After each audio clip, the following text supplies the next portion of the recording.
Between January and June 2023, 680 minors were impregnated. Mind you, these are cases that are reported.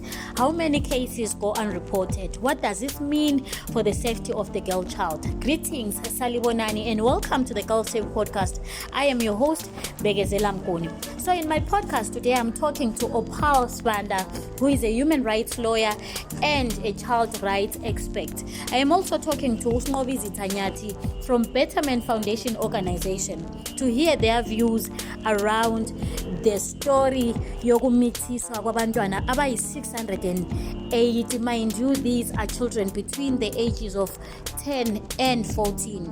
Ngizaqala ngawe Opal Sibanda, as a child rights expert, where do you think we are going wrong as Zimbabwe in addressing these child sexual abuse cases that keep going up, and maybe yini okumele siyenze to make sure that we deal with these cases in Zimbabwe?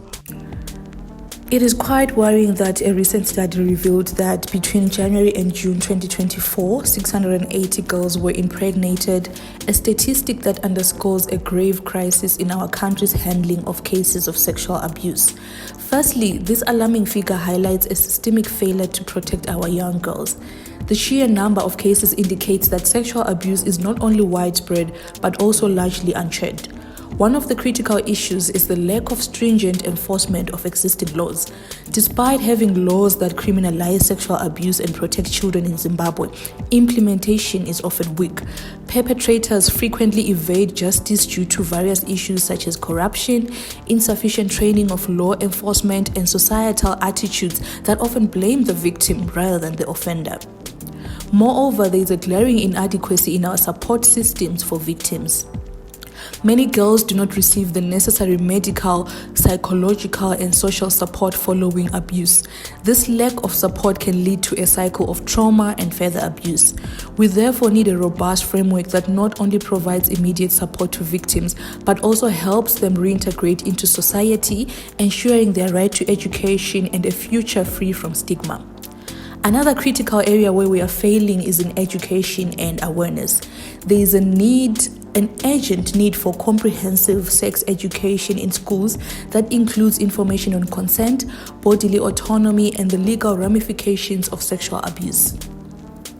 Educating both boys and girls from a young age can help prevent sexual abuse by fostering a culture of respect and consent.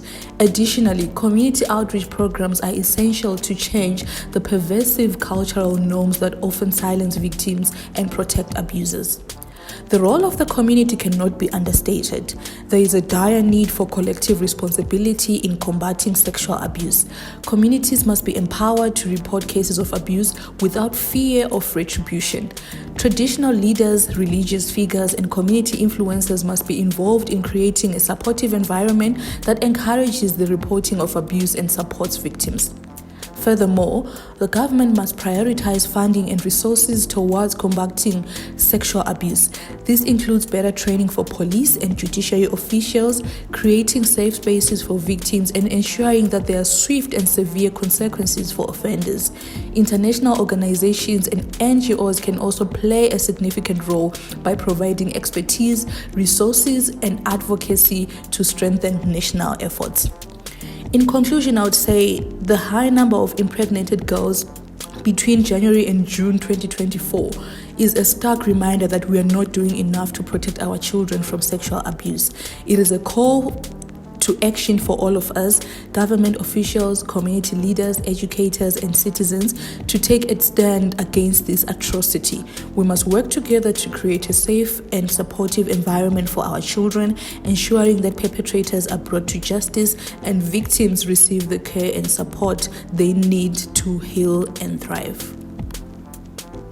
So much Opal for your input. I hope someone will listen to this. Akubone kuqakathekile ukuthi sithi join hands in protecting the girl child.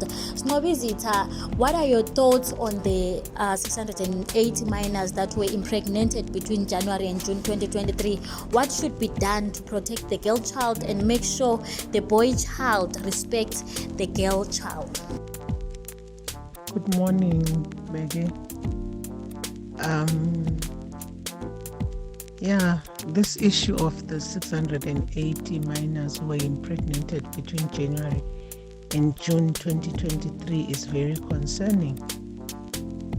And I think there should be efforts that are done in order not only to educate the boy child on sexual education, but also even not only the girl, but also the boy. I actually think there's been a lot of work that has been done by Matabeleland AIDS Council and young people, and also National AIDS Council in sex education. Obviously, taking into consideration and taking into account that contraception is still not legal for that age group. I have heard a lot of people suggesting that maybe there should be contraception that is introduced at that age for those minors. I personally don't think so, but I think there should be a drive to educate both genders. And I've been going through the articles for this pandemic. I would actually call it a pandemic. It's a cause for concern, but it doesn't say the perpetrators, who the perpetrators are, and the genders of the perpetrators. As BetterMan Foundation, we've not done much work around sexual education.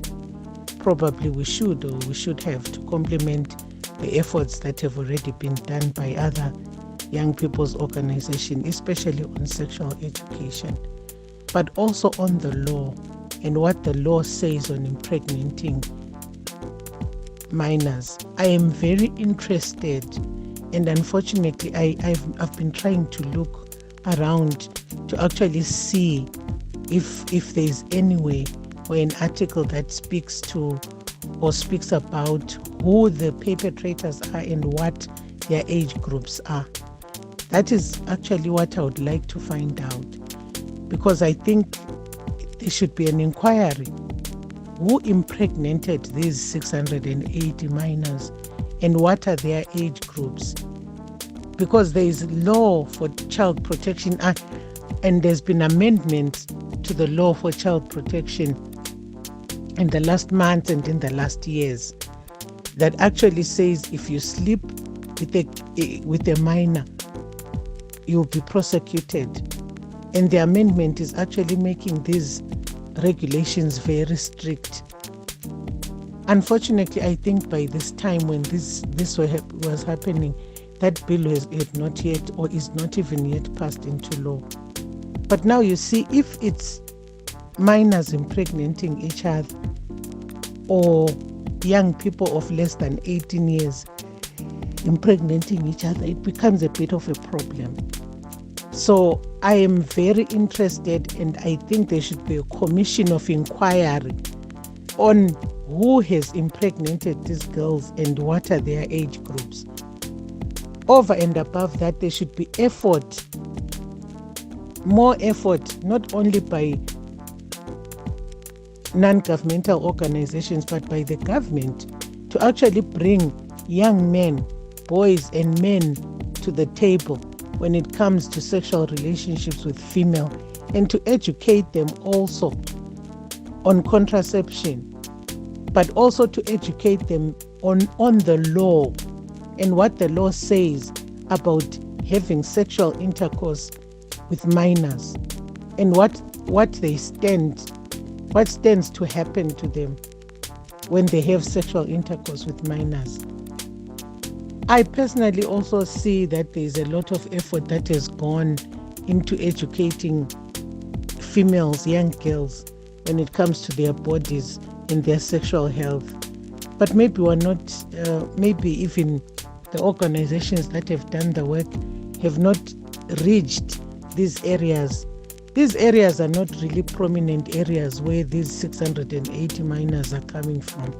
So it means the work that is being done on the ground maybe has not akukasabalali enough and reached even essential areas or problematic areas. There must be more work, and also I think the Ministry of Education can do something about this, since most children this age are school-going age. And you know, in the curriculum, even train teachers, or be deliberate on the education of young girls and young boys on these issues from a school and educational level. I think then we might begin to actually see some changes. Even churches can be involved in the education, because these age groups, you find them mainly in schools and in churches. And there definitely must be something done about the apostolic sect, because I've noticed that a lot of young girls and child marriages are actually coming or emanating from these, and the mothers are used to it and they're okay with it because it's the route that they also took. This one calls for actually government to act on this issue that is happening in the apostolic sect. So much, Opal and Sinqobizitha, labalaleli bethu. I hope someone will listen to this podcast akubone kuqakathekile to protect our girl child. Bakithi constitution yeZimbabwe iclear, ithi anyone below the age of 18 ngumntwana. Let's protect our girl child, bakithi, because this is a violation of children's rights. Until next time, don't forget to follow us on our social media pages. Ku Twitter is _girls, ku Facebook with the girls table, ku Instagram the.girls table, hamba la ku YouTube uphonguthi the girls table ubone umsebenzi that we do. Until next time, siyabonga kakhulu.